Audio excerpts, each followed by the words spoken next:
Eu amo os que me amam e os que de madrugada me buscam me acharão. Esse é o texto de Provérbios 8:17 e você já deve ter ouvido em alguma vigília, eu suspeito. Eu me lembro quando eu era adolescente, era muito comum em vigílias lerem esse texto, como dizendo ser o próprio Deus dizendo aos seus servos que amava aqueles que o amavam e esses que amavam a Deus o buscavam de madrugada. Mas conforme o tempo passou, eu descobri que esse texto não tem nada a ver com oração, não tem nada a ver com buscar a Deus nas madrugadas em vigílias, mas tem tudo a ver com a sabedoria. É exatamente sobre ela que iremos falar no livro de Provérbios. Eu sou o pastor Lucas Gomes, professor de hermenêutica e homilética, e estou aqui para auxiliar você na organização da sua próxima aula. Eu quero dizer que estou muito feliz em saber que vocês têm se inscrito no meu canal, vocês têm também acompanhado, isso aqui é muito bom. O professor dos jovens tem passado por aqui e tem deixado a sua contribuição e isso me deixa muito feliz. Por isso, eu quero pedir que você se inscreva no canal, ative o sininho e o espaço dos comentários aqui são seus, então você pode realizar uma pergunta, você pode realizar um comentário, fique à vontade, porque em tempo oportuno eu irei responder e comentar tudo que for posto aqui. Como eu disse a você, eu sou professor de hermenêutica, de homilética, e tenho um livro escrito na área com o tema Mentoria para Pregadores. A proposta é que você leia, interprete e aplique melhor os seus sermões.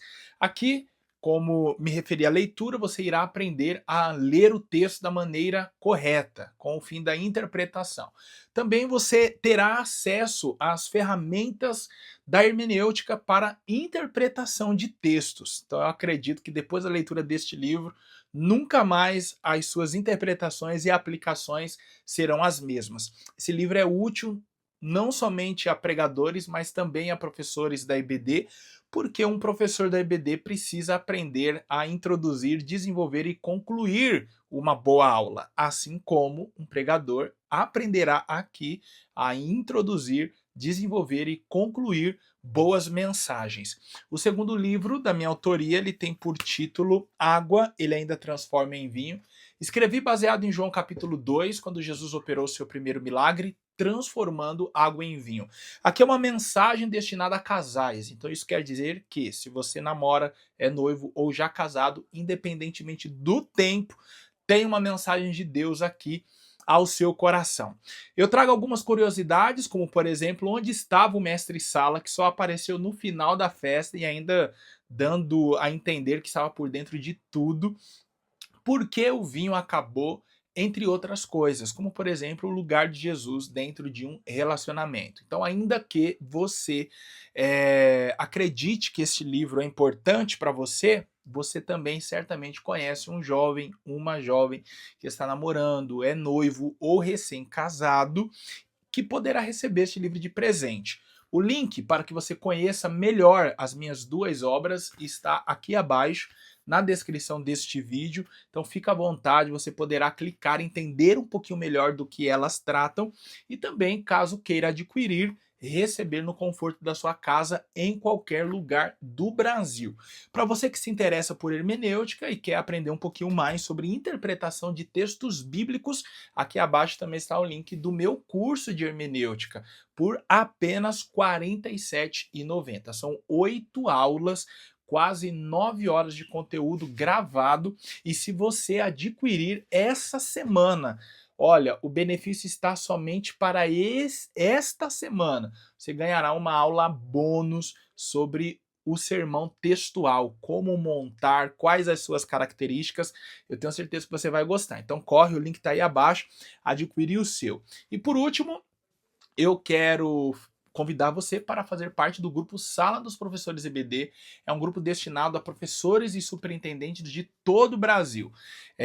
Lá já tem bastante gente, mas está faltando você. Então o link está aí abaixo, é só você clicar e entrar no grupo. E a promoção que estou lançando aqui no meu canal para aqueles que acompanham as minhas pré-aulas. receber de graça na sua residência a Torá comentada. Lucas, como eu faço para participar do sorteio? Você vai tirar um print da aula, postar, tá bom? Marca o meu arroba Pastor Lucas Gomes oficial lá no Instagram. Aí você vai me marcar com a foto aqui, o print da aula. E aí você posta qualquer coisa lá, coloca, olha, estou fazendo a aula com o Pastor Lucas Gomes e tal. E aí eu vou repostar isso, tudo bem? E você estará concorrendo a Torá comentada no final do trimestre, tá bom? Vamos lá ao que mais interessa, que é a aula de número 6, que tem por título A Natureza da Sabedoria e o Sentido da Vida. Percebeu que hoje eu estou a caráter, com a camisa da nossa igreja, da Escola Bíblica Dominical? Então, vamos embora. O primeiro tópico nos fala sobre Deus, a fonte geradora de sabedoria. O segundo tópico, o privilégio que a sabedoria traz. E o terceiro e último, conscientizando-se do sentido da vida.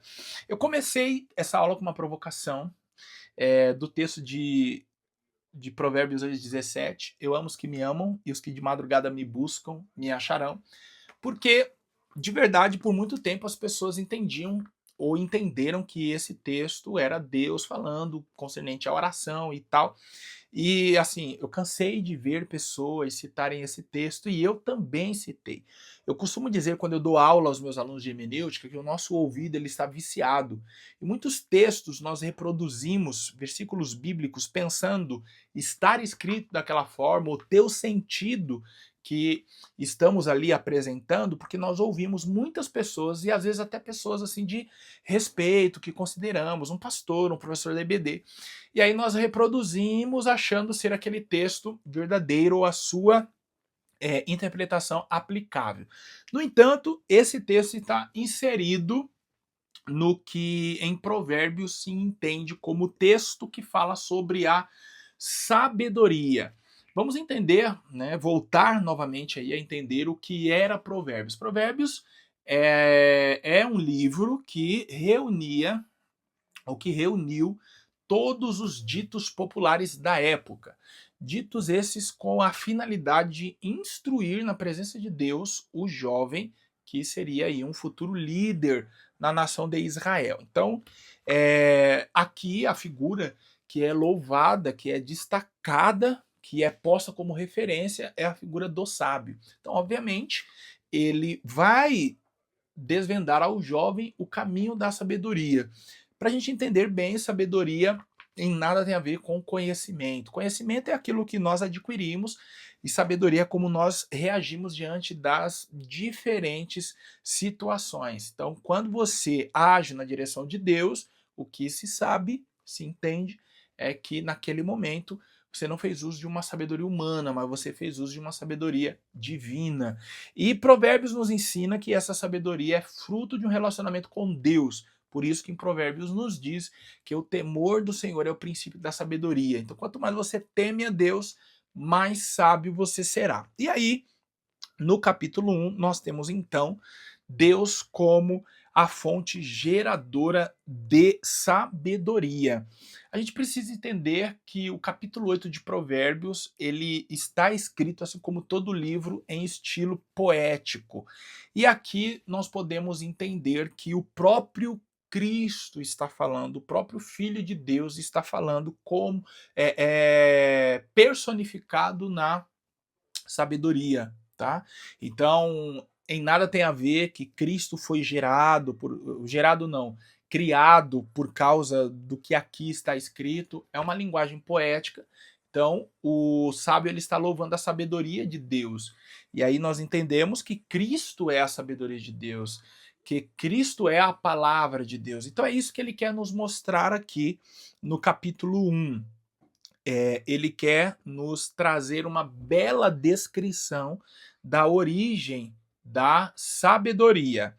E aí, no segundo tópico, no segundo subtópico, ele diz assim: a sabedoria gerada e criada por Deus. Essa seção nos mostra que o próprio Deus gerou a sabedoria. Olha o que diz o versículo 22 do capítulo 8. O Senhor me possuiu no princípio de seus caminhos e antes de suas obras mais antigas. Isso é interessante, por quê? Porque aqui nesse texto nós entendemos que os gregos não são os autores da sabedoria. E existe uma sabedoria maior do que a humana. Então, independente de onde o homem possa chegar, a sabedoria de Deus sempre será maior. Você pode dar exemplos, professor, na próxima aula, de situações da sua própria vida ou que você viu na humanidade em que os homens agiram com sabedoria. O exemplo bíblico mais forte que nós temos no Antigo Testamento é aquela ocasião em que Salomão decide a causa de duas mulheres, em que uma teve um bebê, a outra também, ali próximo no mesmo dia, e uma deitou sobre o seu filho e este morreu, e aproveitando a madrugada, trocou os bebês, o vivo pelo morto. E aí, agora, como resolver esse problema? Não tinha teste de DNA, as duas crianças bem novinhas, aqui tudo indica parecidas. Então, a maneira em que Salomão resolveu agir foi dando a ordem para que matassem a criança viva e dessem a metade para uma mãe e metade para outra. Assim não teria problema, já que ele não sabia quem era a mãe, cada uma ficaria com a metade das crianças. A que não era a mãe concordou. A que era a mãe disse: não, pode pegar o meu filho e dar a ela. Eu prefiro vê-lo vivo com outra mulher do que morto. E aí, no caso, nenhuma das duas o tê-lo vivo. Salomão então disse: olha, pega a criança e dá àquela mãe, porque ela é a verdadeira. Mãe nenhuma suportaria ver o seu filho morto. Então Salomão agiu com sabedoria. Você pode, professor, procurar outros exemplos de pessoas que agiram com sabedoria para levar à sala de aula e as pessoas entenderem que a sabedoria de Deus ela é maior, é aquela que de verdade deve ser buscada. O terceiro subtópico nos fala assim, a sabedoria e o processo de criação. Os versículos 27 a 29, vamos ler? Nos diz assim, ó, quando ele preparava os céus, aí estava eu. Quando compassava ao redor a face do abismo, quando afirmava as nuvens de cima, quando fortificava as fontes do abismo, quando punha ao mar o seu termo, para que as águas não ultrapassassem o seu mando, quando compunha os fundamentos da terra, então eu estava com ele e era o seu aluno. Esse texto nos mostra a sabedoria como testemunha da criação. Ela estava lá quando tudo começou a ser gerado. E aí, o mais curioso é que neste texto a sabedoria é apresentada como aluna de Deus. Então, assim, Deus ele é mais sábio do que a própria sabedoria. Veja que linguagem poética para nos apresentar um dos atributos comunicáveis de Deus, que é a sabedoria. E o que seria um atributo comunicável? Um atributo comunicável é aquele que pode ser visto no ser humano, ou seja, Deus é sábio por excelência, nós também podemos ser sábios, acessar a sabedoria de Deus. Esse texto de Provérbios 8 fala também sobre a eternidade, então mostra que a sabedoria ela já existia, e aí nós podemos dizer desde o princípio. Olha o que nos diz o verso 22, antes de suas obras mais antigas, desde a eternidade, versículo 23, o 24, antes de haver abismos, olha o versículo 25, antes que os montes fossem firmados. Todos esses textos reunidos nos mostram a sempiternidade da sabedoria. O que seria isso? Sempiternidade. Eternidade tem começo, mas não tem final. A sempiternidade quer dizer que está além do tempo. Então, esses textos nos mostram que a sabedoria é o próprio Deus. E aí, no terceiro subtópico, segue dizendo assim, ó, toda essa descrição da sabedoria tem uma referência com o Evangelho de João. Olha o que nos disse João no capítulo 1, versículo 1 a 3. No princípio era o Verbo, e o Verbo estava com Deus, e o Verbo era Deus. Ele estava no princípio com Deus, todas as coisas foram feitas por ele, e sem ele nada do que foi feito se fez. Ou seja, o que é chamado de sabedoria em Provérbios 8 é chamado por João no capítulo 1 de Verbo, ou seja, o próprio Cristo. Então aqui nos mostra a participação do Filho no processo de criação da humanidade, do mundo, de todas as coisas visíveis e invisíveis. Então aqui esse texto só quer ressaltar o poder criador de Deus. O segundo subtópico nos diz o privilégio que a sabedoria traz, a beleza de saber. O capítulo 8 de Provérbios mostra a natureza divina da sabedoria e o quanto torna-se um privilégio adquiri-la. Infelizmente, não são todos que a possuem. Tiago, irmão do Senhor, disse que podemos adquiri-la pedindo a Deus. Por isso, é muito importante ponderarmos que a espécie humana é a única da criação que tem a capacidade de saber, conhecer. Nenhum outro ser terreno pode ter o conhecimento da realidade, nem o mineral, nem o vegetal, nem o animal irracional. Por isso, sobre nós pesa o privilégio e a responsabilidade de saber as coisas. Somos os únicos que podemos compreender o início e o fim da vida. Você já parou para observar que de todos os seres criados, nós somos os únicos que temos consciência da nossa existência e também da brevidade da vida? Todos nós sabemos que vamos morrer. Não sabemos quando e nem como, mas sabemos que vamos morrer. Agora, o ser humano, como um todo, ele ainda assim possui a capacidade de não se desesperar em saber que o seu fim está próximo, porque é o que acontece a cada dia. A cada minuto nós ficamos mais velhos e mais próximos da morte. No entanto, para o cristão, a morte deixa de ser um problema porque ele sabe que essa vida é uma preparação para o que ele viverá na eternidade. Diante disso, então, podemos dizer que o ser humano ele possui esse atributo divino, e quando eu me refiro a ser um atributo divino, não quero dizer que o homem é divino, mas eu quero dizer que a sabedoria divina ela pode ser dada ao homem. E aí Tiago endossa essa afirmação ao dizer no capítulo 1, versículo 5 de seu livro, que quem não tem sabedoria, peça a Deus. Essa sabedoria não é a sabedoria científica, não é a sabedoria acadêmica ou outra. É a sabedoria de como você lidar com problemas e situações no seu dia a dia. Eu quero dizer com isso que é uma sabedoria maior, mais excelente, é aquela que salva a sua vida. Porque a sabedoria acadêmica, científica, ela lhe dá posições, salva vidas também é verdade. No entanto, a sabedoria o qual aqui revela Tiago é aquela que contribui para o seu melhor amadurecimento espiritual. O segundo subtópico, então, nos fala assim: ó, a beleza de aplicar a sabedoria à realidade. Por quê? Conhecimento é aquilo que você adquire, sabedoria é como você aplica. Então, veja só. Todo o livro de Provérbios é um convite ao leitor para aplicar os conselhos às situações concretas da vida. Por isso que Provérbios é tão prático. Pessoa alguma, ao ler Provérbios, fica assim, poxa, eu não entendi. É um livro muito simples. Por quê?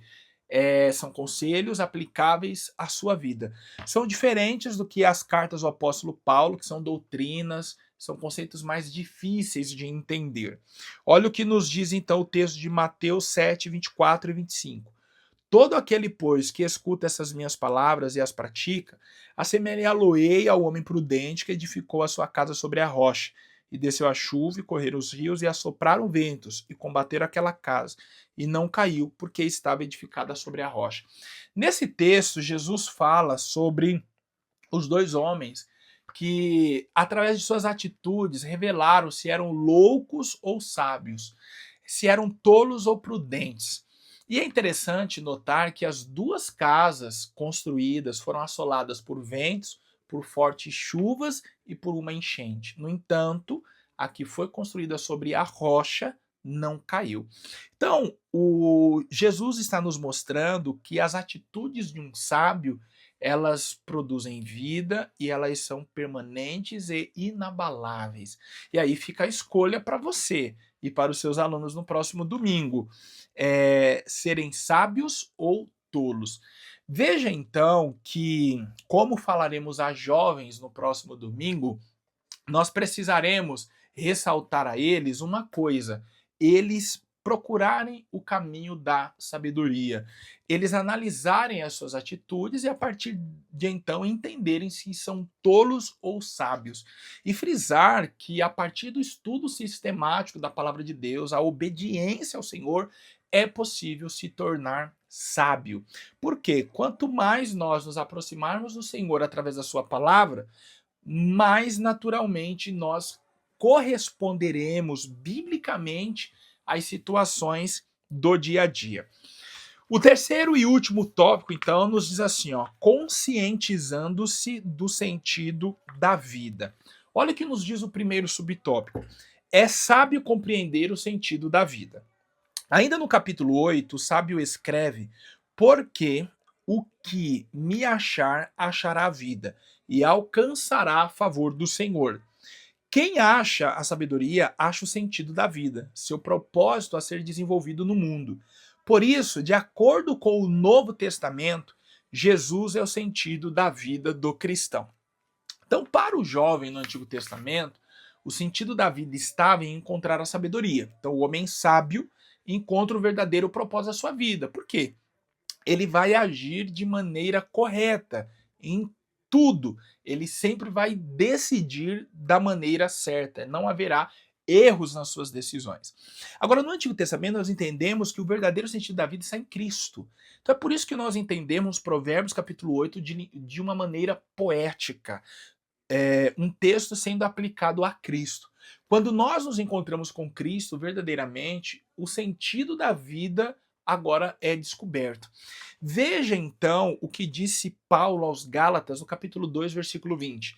Já estou crucificado com Cristo e agora já não sou mais eu quem vivo. É Cristo que vive em mim. Logo então, nós percebemos que no momento em que nós encontramos a Jesus, a vida que nós procurávamos viver, nós deixamos de lado e agora passamos a viver a vida de Cristo.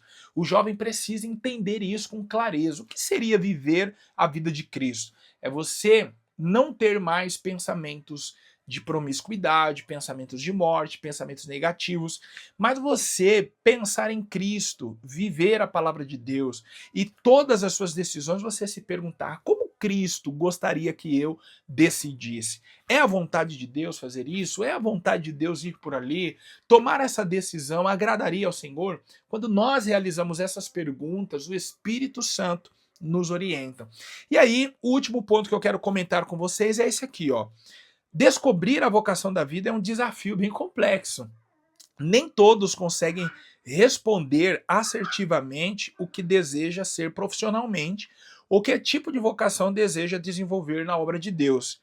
Descobrir essa vocação é muito importante para tomar as demais decisões ao longo da vida. Descobrir a nossa vocação tem a ver com o conhecimento pessoal a respeito das habilidades naturais. Como nós descobrimos o sentido da nossa vida e a nossa vocação?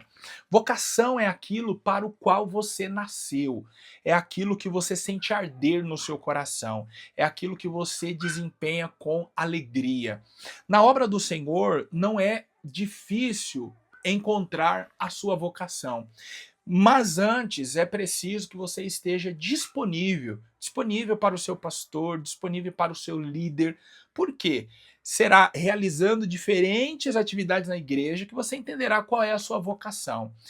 Eu percebi, depois de trabalhar com muitas coisas dentro da igreja, que o Senhor havia me chamado não somente para ser um professor e superintendente da escola dominical, mas que ele havia me chamado para salvar vidas através da palavra. Eu prego a palavra do Senhor desde os 9 anos de idade. Aos 16 eu comecei a atender agendas e já faz 20 anos que eu estou como itinerante. No entanto, durante a minha juventude, eu olhei para trás tentando entender qual era a minha vocação no mundo, o que eu escolheria como profissão, e eu percebi que eu já dava aula de escola dominical há mais de 10 anos. Diante disso, eu era um professor. Deus havia me chamado para ser um professor. E que eu deveria salvar vidas não somente no púlpito, mas também dentro de escolas. Foi assim que, a partir da escola dominical, que eu entendi que a minha vocação era ser professor, era compartilhar os meus conhecimentos. Fiz a minha licenciatura em História e hoje sou professor. Por quê? A escola dominical me encaminhou. A partir do momento em que eu me coloquei disponível para a obra de Deus, o Senhor me fez entender o sentido da minha vida. Então, reforce isso aos seus jovens no próximo domingo. Se eles trabalharem para o Senhor, o Senhor cuidará daquilo em que eles deverão trabalhar para se manterem e sustentarem as suas famílias. Eu quero deixar para você um convite para a próxima aula que tem por título Proteção contra a Insensatez. É outra aula imperdível que eu tenho certeza que vai abençoar a sua vida. Peço que você então deixe o seu like, ative o sininho, se inscreva neste canal. Creio que tem sido uma bênção na sua vida, então você também tem sido uma bênção na minha, então eu espero que você esteja aqui na próxima aula. Não esquece que você está concorrendo a Torá comentada, então tira um print dessa aula, posta no seu Instagram, @pastor Lucas Gomes, eu vou repostar e no final do trimestre você vai concorrer à Torá comentada. Meus livros, caso você queira conhecer um pouco mais, os links estão aí abaixo para você clicar e adquirir, e também o link para o meu curso de hermenêutica, Interprete a Bíblia Facilmente, por apenas R$ 47,90, e você ainda pode parcelar em 12 vezes sem juros. Olha, melhor do que isso, só se eu for aí na sua casa ensinar você a interpretar a Bíblia. Mas você pode ter as minhas aulas por um preço bem baixinho. Invista no seu ministério, tenho certeza que você vai crescer cada vez mais. Olha, até a próxima aula. Deus abençoe.